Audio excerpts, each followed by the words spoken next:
All right, a very wonderful morning to you, Nigerians. Good morning, Quarants. Welcome to your shining supreme station, Diamond 88.7 FM, Ilorin. Yes, you're welcome to the program National Affairs with Nedu Okori, where we unveil issues that trended during the week. And well, this week, the most important issue that trended was the celebration of our 65th Independence Day.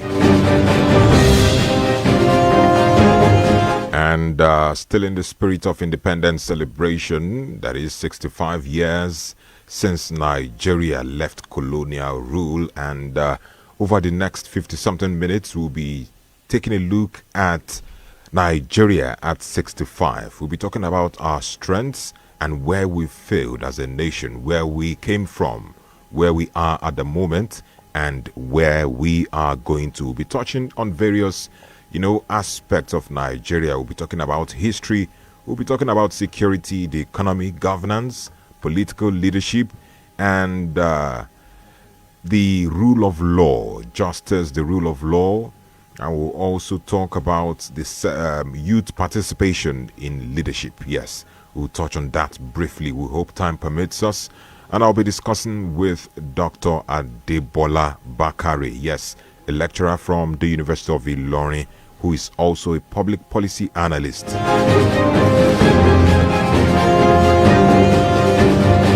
Unfortunately, he won't be joining me in the studio. He'll be joining me via phone conversation shortly, and we'll be having these conversations. So, first of all, to understand the day, to understand where we are, we need to, talk about where we started from. Yes, independence in 1960 from the British rule. It actually promised a lot. At that point, it promised us self-rulership and national unity.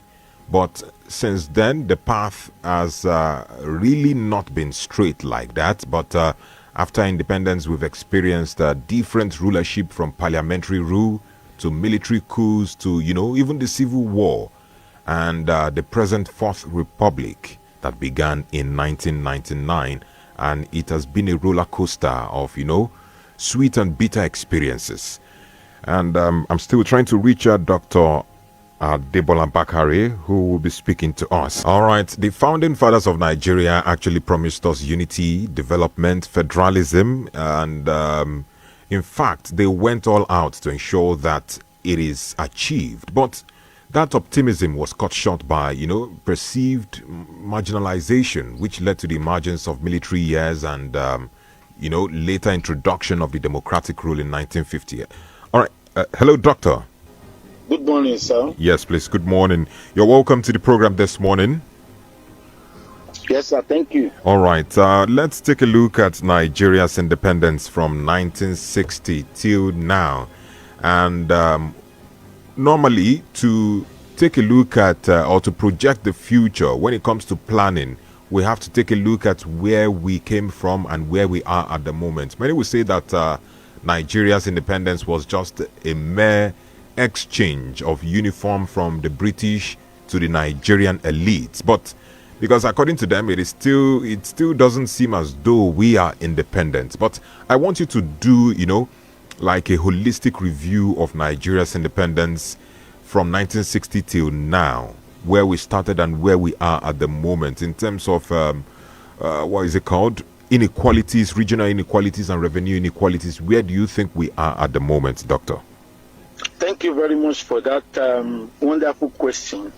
It is no news that by October 1st of this year, Nigeria has clocked 65 years. I said political independence because we have several types of independence. Okay. Or let me say several aspects of colonialism. We have the economic colonialism, political colonialism, religious colonialism, social colonialism, cultural colonialism, mental colonialism, and so on. And out of all these colonialism, the most important one is the mental colonialism. That was why the founding father of independence in Africa, like Julius Nyerere of Tanzania, Kwame Nkrumah of Ghana, they all argue for mental freedom for Africa to develop. So in the case of Nigeria, we can describe our independence as a mere political independence, that we are governing ourselves, but economically, we are still tied to the string of colonialism, which we describe as neo-colonialism. Okay. In another form. We are also culturally dominated. We now dress like the Europeans, the language of the Europeans. We do the religion of the European and the Arabs, taking our own religion. We behave like the European. We think like the Europeans. We want to go to the European countries, leaving behind our own country. If they did not build their own country, who will build our own if we are going there? So, by and large, Nigeria is still under neo-colonialism economically, socially, religiously, and culturally. So out of the 65 years of political independence that we have in Nigeria, you remember, between 1960 and 1966, we governed ourselves, even though the first 3 years was still under a kind of indirect colonialism, because the Queen steered sway from 1960 to 1963, until when Nigeria now changed to Republican by virtue of the 1963 Republican Constitution. So we had full-fledged independence, political independence from 1963 to 1966 when the military struck. So we were under military rule after that 6 years, and if you had everything together that we govern ourselves under military rule, we have 29 years of military rule. The only time that we have a cutout within that 29 years was in 1979 to 1983, which was our second republic, before the Buhari regime struck again and took over power from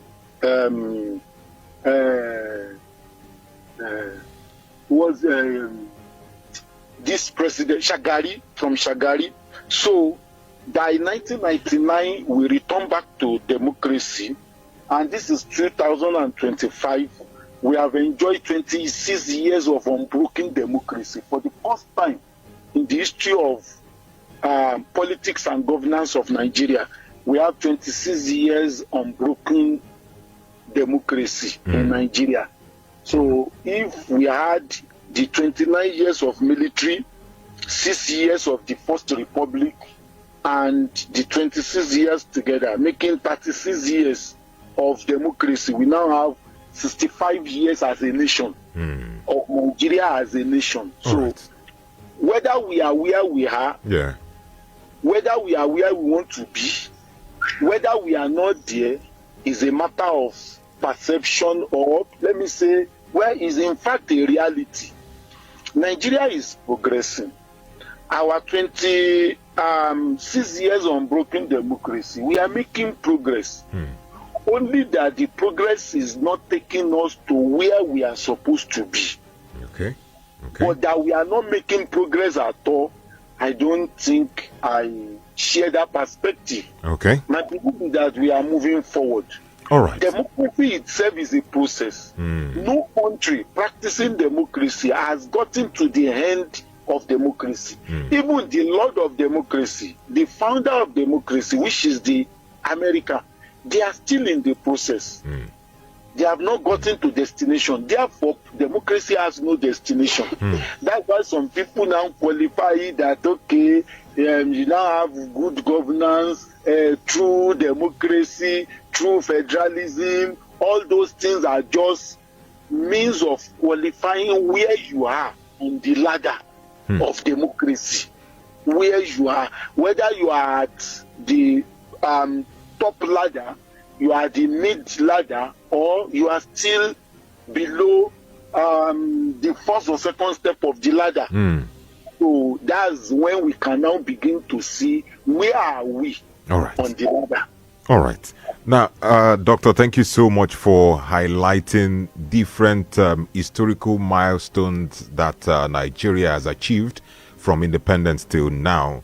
But let's take a look at, there were certain individuals who were there, who were present during the negotiation of our independence in 1960. And let's, for instance, if you were part of those, based on what you've seen right now in Nigeria, based on what you've seen played, if you were privileged, Adibin, you were privileged to be amongst those who negotiated, what would you say to them that they should have done differently?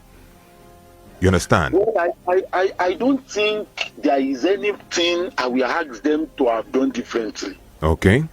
See, let me give you one simple analogy for you to understand the situation where they found themselves. All right.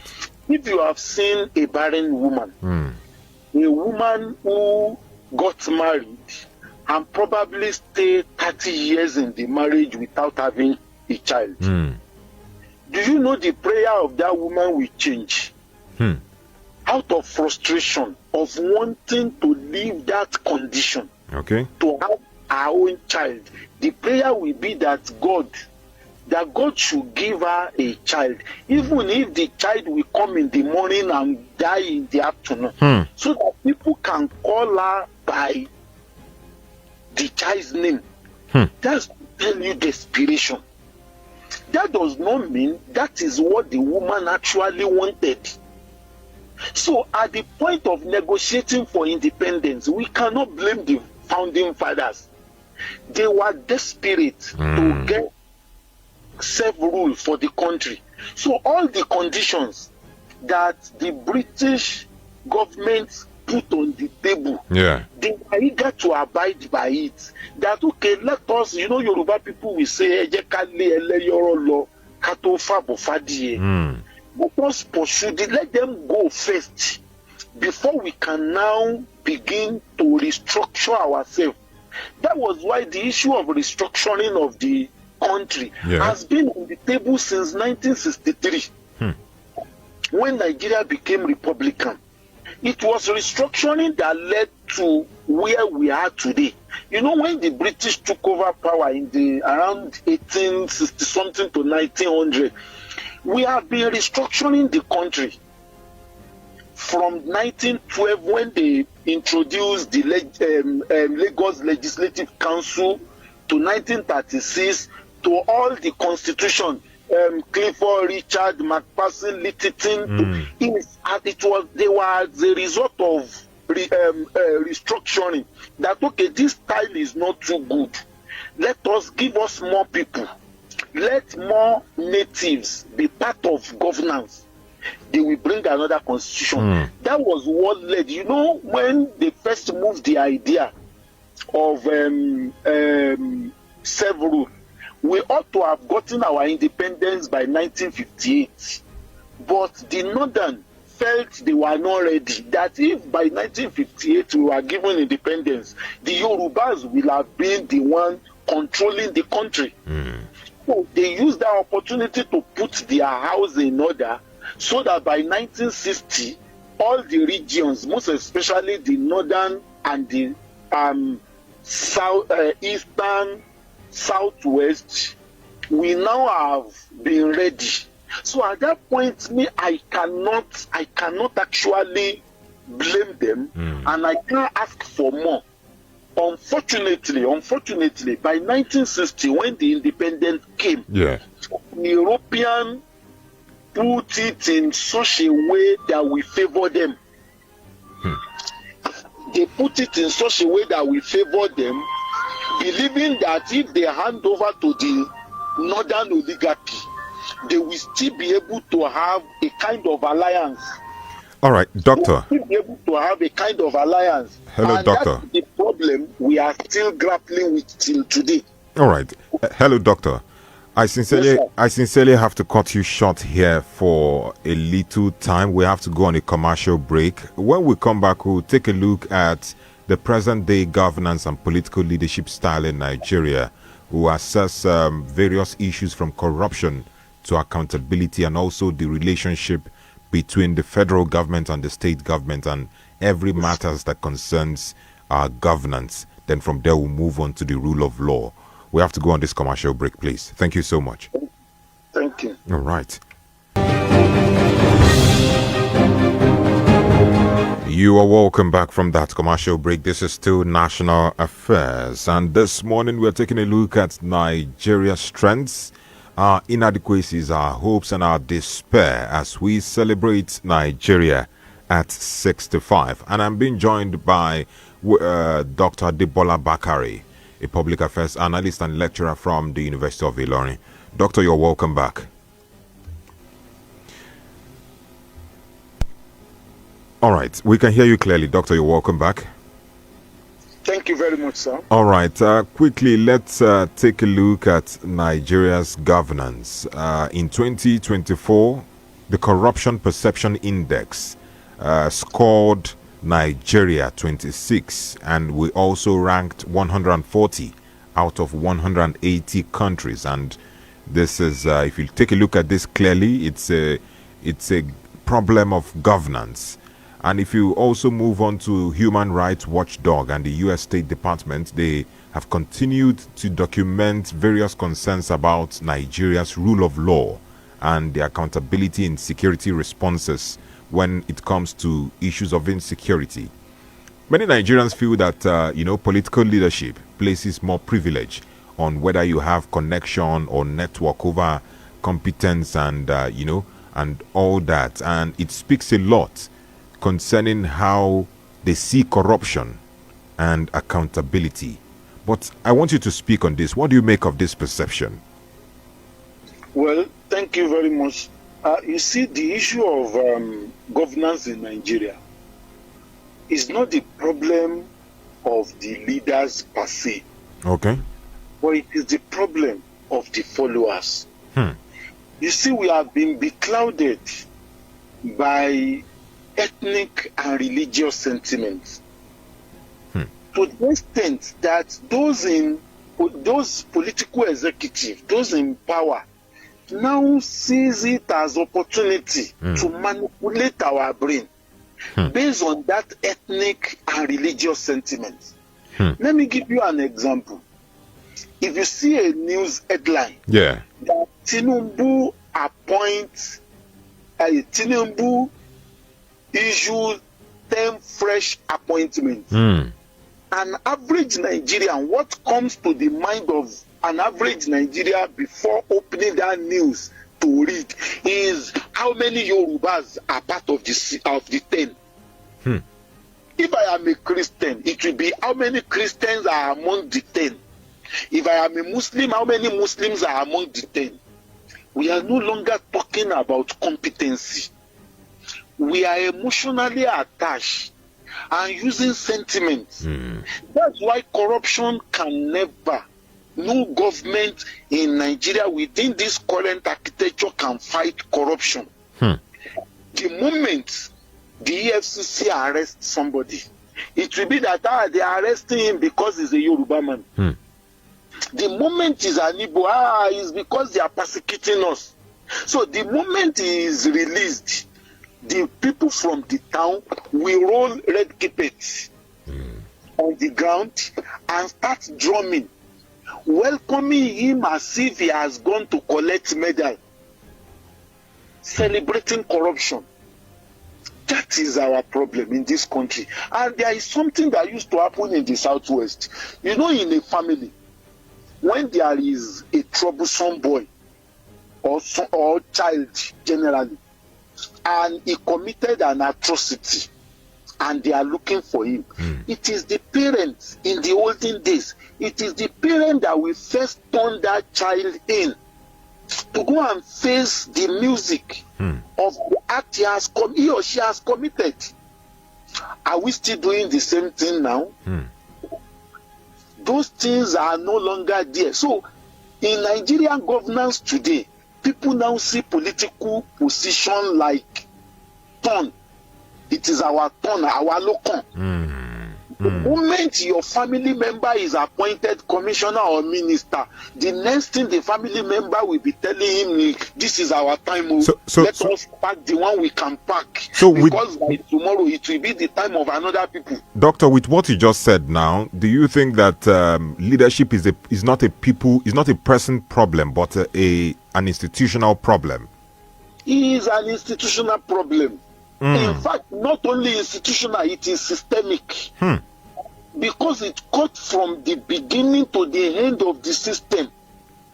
The leaders are just playing on our intelligence because they know we are vulnerable. So you're saying that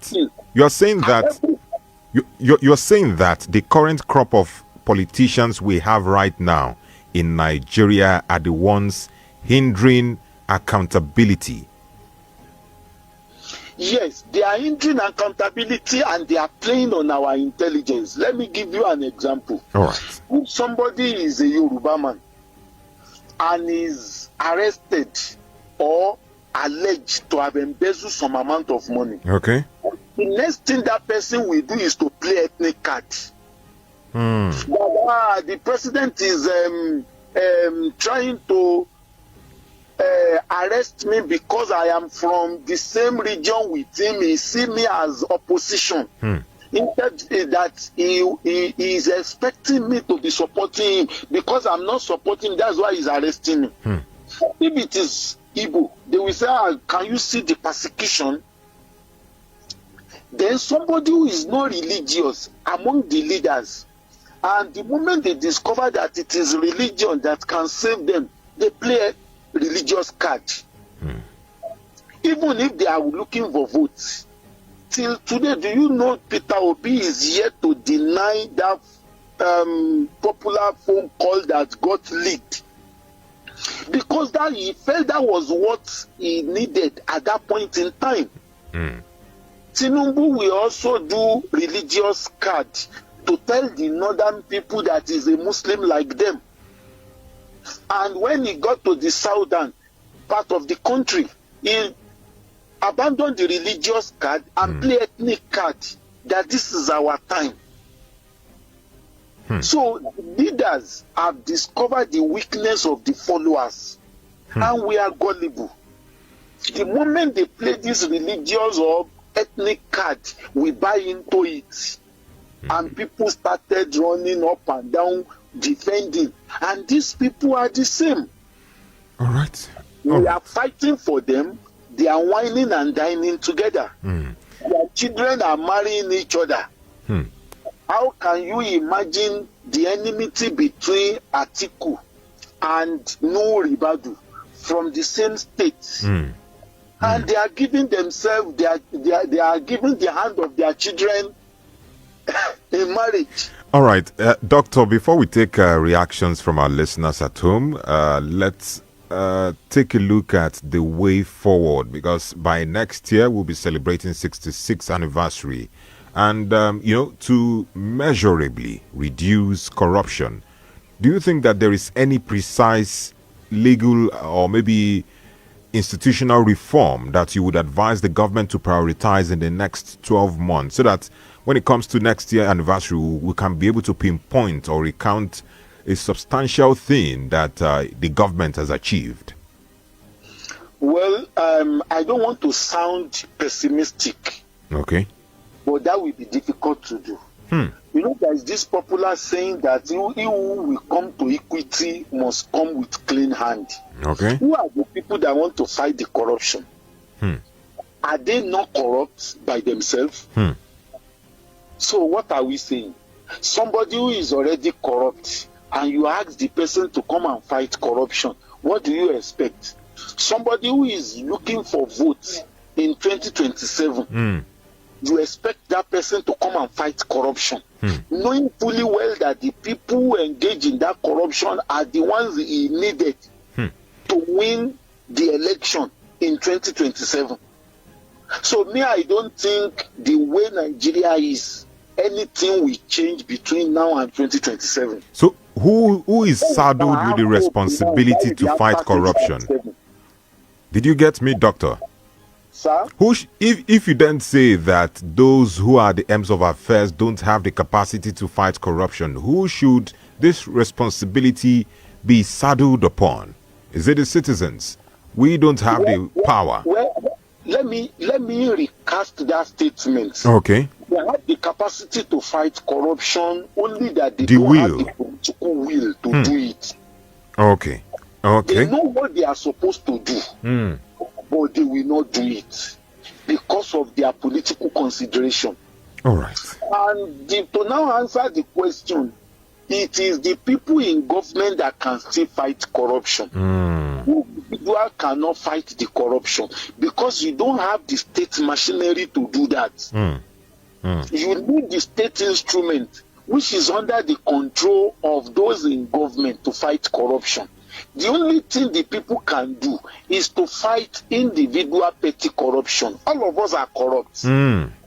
The husband give the wife 10,000 to cook soup.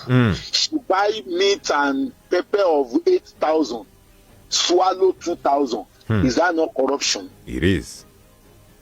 In the office, they give you biro to work in the office. Because they gave you 10 biros, you decided to bring 5 home to use at home or give your child to go to school. Is that not corruption? It is, of course. You are supposed to resume office by 8 o'clock. You resume 8:30. Corruption of time for 30 minutes. So corruption is everywhere. It's a systemic problem. Systemic. We have to change ourselves from inside. Unfortunately, when those in government are not changing, it doesn't encourage people from inside to change. That is the problem we are having. All right, Doctor, let's permit our listeners at home to participate in this conversation. Let's take 1 or 2 calls before we continue with our conversation. And to our listeners, the number to call is 09136556952. I'll just take in 1 or 2 calls, then we move on to other segments concerning justice and rule of law. Hello, good morning. All right, keep it coming. 09136556952. You can also drop your message via WhatsApp on 09136556864. Hello, good morning. Hello. Good morning. What's your name? Good morning. Yeah. Happy New Month. Happy New Week. Thank you. Well done. Thank you. I'm always done fast. Thank you. Prophetess Ayodele speaking from airport. Please go ahead. Go ahead. Nigeria 65. Happy independence in areas where we cannot recall much who success. That's why the ceremony was not held, even from Mr. President, because the nation we are not happy, because insecurity, our education is not palatable. All right. See our youth, lack of job. Mr. President is trying, and many governors. All right. But still, we want him to put more effort, especially his really hope initiative. All right. We want to have more benefit from it. All right. Thank you so much, Prophetess, for your contribution. Keep it coming.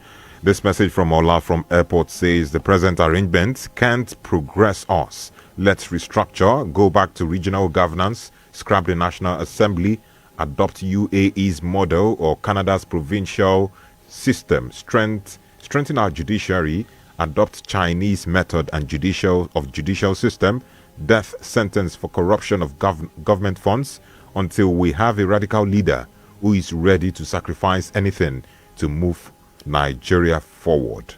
Thank you so much, Ola, for that contribution. Hello, good morning. Good morning. Good morning. What's your name, please?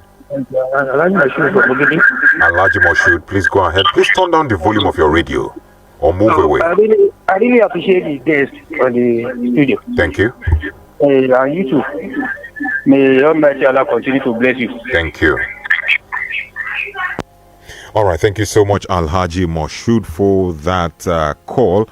Good morning, they do. Happy New Month and Happy Independence. This is Prince Bankole Owakajola. Not until we are able to abide by our radio slogan, vote for competency and not popularity, it is then that we can have peace religiously, politically, and ethnically.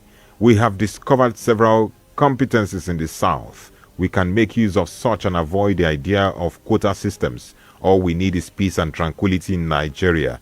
Unfortunately, corruption has eaten into our marrow in Nigeria. Nedu, nothing to write home about Nigeria of today.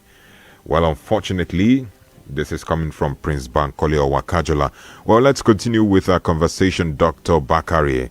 Are you still with me, Doctor? All right.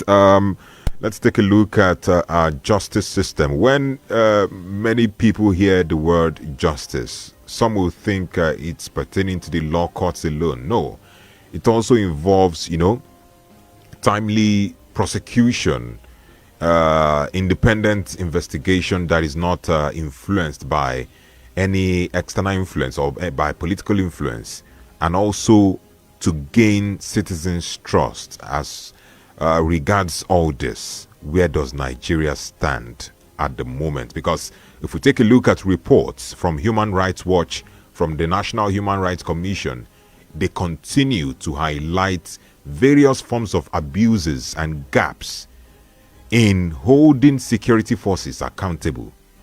There are repeated allegations of human rights abuses by security actors day by day. But doctor, why is it so hard to secure convictions or even as little as investigations? Or does it mean that in reality our judicial reforms cannot happen? Doctor? Well, thank you for that. Let me answer the question by asking or telling our listeners or asking them whether they have read this popular book, Animal Farm. By George Orwell. Yes. The moment you put the perspective in that book into what we are having in Nigeria, then you will understand the justice system. The laws in Nigeria are meant for the weak. That's why they used to say this nonsense popular saying that laws are meant to be broken. When the poor man breaks the law will catch up on him. But if it's the powerful that breaks the law, then it is normal thing. And we ourselves are not helping the matter. You see, the administration of justice system in Nigeria allows this argument on technicality over substance. The moment you have a case in court, you can decide to drag the case by arguing. They will first begin by saying they want to do preliminary objection. 1 year, 2 years, 3 years, they are still doing preliminary objection. By the time they lay that to they put hand to preliminary objection, then they can now say they want to test the jurisdiction of the court. Whether the court actually have jurisdiction to hear that matter. They will argue that for another 2-3 years. If the matter is between a rich man and a poor man, the poor man will just refuse to go to court any longer because he might not have money to prosecute the case any longer. And the moment you did not show up 1 time, 2 times, 3 times, the judge will just strike out the case. You see, the justice system in Nigeria is tilted in support or in favor of the rich. They have the money to get the best of lawyers. Look at our politicians. Anytime they are going to court, either on election, petition case, or any matter whatsoever, they are quick to hire 10 sons, 50 sons. There was a time that the Senate president, there was a time they were arguing that lawyers should be appointed to serve on the bench of the Supreme Court. And the Senate president came out to say no, that he will never support all these big lawyers to be appointed as justice of the Supreme Court or Court of Appeal, because they are already exposed to high fee. That the election case that he did, he paid 2 billion to do that case. The lawyers collected 2 billion from him from beginning to the end of the case. Remember his case, he contested to be president. Later, he snatched the ticket from the person, I think one Ekpeyongu, who actually contested to go to Senate, all those things, and the thing eventually came out favorable to him. And if you put that case in perspective on normal layman's explanation of the Constitution and Electoral Act, you will discover that the man has is not supposed to even stand election. But he said he claimed to have spent 2 billion and he won the case. So where do you expect to see the justice for the poor? Where you see the justice? And another dimension is also this. This is where the problem becomes that the people becomes the problem. You know, anytime there is a judgment and the judgment favors our ethnic group or religious group or party affiliation, then we say the court is the hope of the common man. We start giving them good names. But the moment the judgment is against our interest, then they will now start calling the judiciary unprintable names. That still brings us back to this sentiment and emotion. And it's also eating deep into our justice system.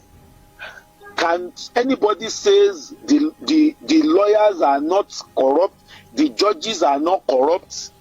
We cannot categorically say no, based on what we are seeing. And that does not mean all of them are corrupt. Okay. We still have good ones among them who still deliver judgment based on their conscience and based on the law of the land. All right. So, as we have the corrupt one, we have the good ones. Okay. Well, to you, you've highlighted that ordinary Nigerians are losing faith in the court or in the justice system. Yes. But many Nigerians believe that this present, political order are actually a group of politicians who prefer the weak enforcement of law, probably to their own favor. But looking at it critically, it's in the long run, it will actually damage, it will be dangerous to democratic stability. What other alternatives does the common man have if their only hope, which is the court, is being maligned with issues of influence and corruption? Well, thank you for that question. You see, the advice I normally give people, if the case you are going to court to pursue is between you and your fellow person that is in your status, you can go ahead to court. You are going to get justice. All right. But the moment you know that you and the person you are taking to court did not belong to the same class, my brother, seek alternative dispute resolution. In terms of socioeconomic class? Yes. Seek alternative dispute resolution so that you can resolve it amicably, so that your right that has been trampled upon can be restored on maybe basis of discussion. Because the moment you go to court, I can tell you it will likely not favor you, because there is class consideration, which is not supposed to be. But this one, you cannot substantiate it, because the judiciary will tell you that it's not like that. They will not admit this that I've said. No judicial officer will admit that that is the case. But we are just deceiving ourselves. That is the reality. All right. That's the reality. All right. All right. Let's move on from governance. Let's move on to another important topic. I would have say we should touch on economics and probably security, but we might touch that later, or it's something that we've been talking about. But let's talk about youth participation in politics, youth and the future leadership. Changes in this generation. Half of our population is are the youths.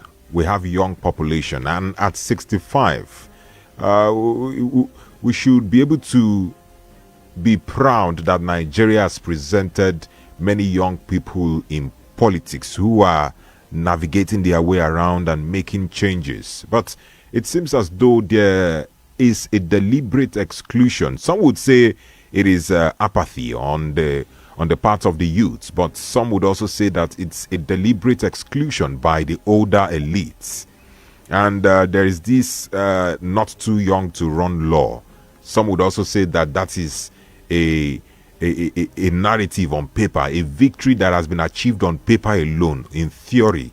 But I want you to assess and analyze youth participation in politics, both in the main political front and also in the underground political front. How has it been? How has the dynamics been over the years? Thank you very much. You see, I agree with all your narrative, the perspective you have painted, except one. Okay. One I disagree with is the aspect where you said some say is a deliberate exclusion of the youth by the older generation. Yeah. I disagree with that perspective. Okay. Why? Because, one, the law that you mentioned, that you cited, is in force now, and nobody is stopping anybody from participating. You know, we have different types of political participation. All right. You can participate as a gladiator, as a spectator, as the powerful, and political apathy is also participation. That you refuse to vote during election, you are voted. You voted not to vote. Time to explain that. Now, you see, the problem we have is the youth generation itself. You see, if this older generation want to perpetuate themselves in power, okay, who do they use to do that? The youth. If any youth should come out that is contesting election and he seek the support of fellow youth, the first question they ask him is to bring money before they can give him support. Now, the few fortunate youth that now have the money to buy their way to political office, what has been the outcome? Is Yaya Bello not a youth? What has been the outcome of his ruling in 8 years? And what is the situation in Kogi now? Did you see this viral video of when he asked the House of Assembly member to stand up, sit on the floor, and instructed them that anything the governor brought or brings to the house must be approved without questioning? Is that not a youth? Are you not relating with the youth of today? You see, I pity Nigeria in the next 10 to 15 years that this generation will grow to the stage of taking over the country. Because now this get rich quick syndrome, turning the country is eating deep into the future of the country. You see, the category of youth that we have now, endurance is zero. Perseverance is zero. How can you explain somebody who is still in the university collecting money for feeding from the parent and is using iPhone? They want to ride car. Somebody who is doing the work collecting 50,000 salary is hoping, is aiming to buy 100 million car, 300 million car. What do you expect them to do? So the category of you that we have, the moment you put them in position of authority, they will sell this country and collect change.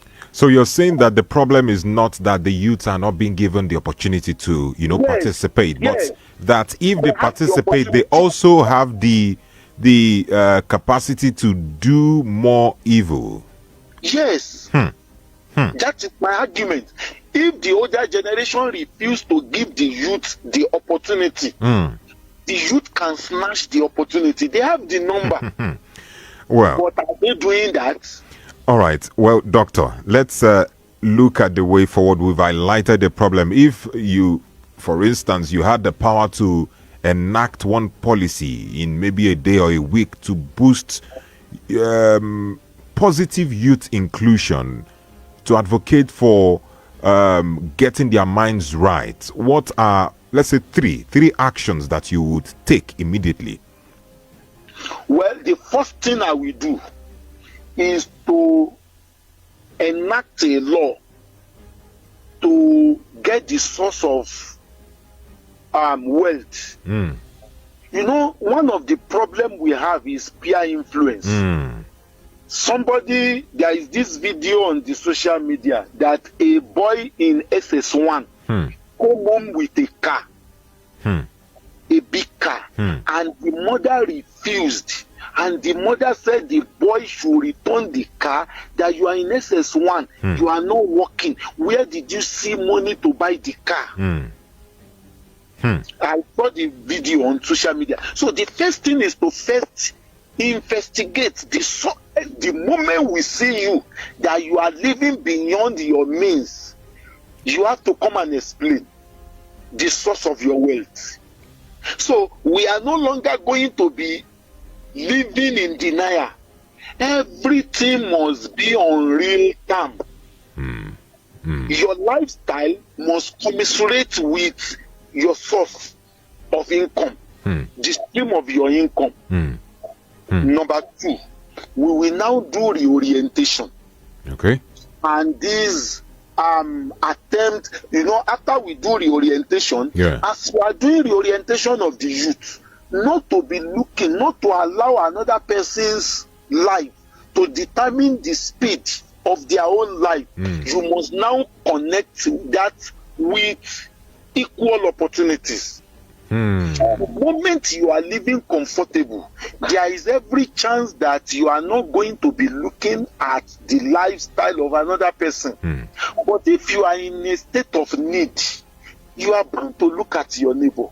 You have not eaten since day before yesterday, and you saw your neighbor kill goat in the morning, cow in the afternoon, chicken in the evening. Will that not bring temptation? All right. That will bring temptation. So we have to formulate policy that we make everybody. You know, one thing the people living abroad will tell you is that the gap between the rich and the poor is not too wide. So living comfortably, basic amenities that will make you to live comfortably, that is what we must put on the table. All right. It is when you now violate that opportunity that we can now have the basis. A father did not give the child food for 3-4 days, and the child now steal. Do you have moral justification to blame that child? The answer is no. All right. Thank you so much, Dr. Bakare. You've touched on a lot of things this morning. You've given us an historical precedence to Nigeria's independence. We've also touched on governance. We've touched on youth participation in politics. We would have spoken on the economy and security, but maybe some other time due to want of time. And I sincerely appreciate you, Dr. Bakare, Dr. Debola Bakare, for coming on the program this morning. You've exposed a lot. You've taught us a lot this morning.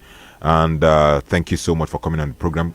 Kindly give us your takeaway before we call it a day this morning. Well, the takeaway is that I want to address the youth. Life is not Formula One race. That somebody succeeded before me does not mean I will not succeed. True. That you have money before me does not mean you will have money more than me. Fact. Our timing are different. So that is my advice to the youth. God bless you. Raise your own race. Don't look at another person's clock to determine your own destiny, your own future. And I also want to encourage us, let us put the country's interest at heart. Let us do the right thing. Let us change this country by ourselves. Enough of this sentiment on religion and ethnicity. Let us vote the right person who can do the work, devoid of sentiment and emotion. All right. Thank you so much, Dr. Adebola Bakari from the University of Ilorin. Thank you for coming this morning. Thank you for inviting me. You're welcome. All right, wonderful people. It's been a wonderful time discussing Nigeria at 65. And the most important thing we took away this morning is not to run our race like that of someone else. Yes. And we also learned this morning that we should put the nation first when it comes to issues of security, the economy, and also politics. Let's consider the nation first. Let's not consider our tribe or religion first. That is secondary.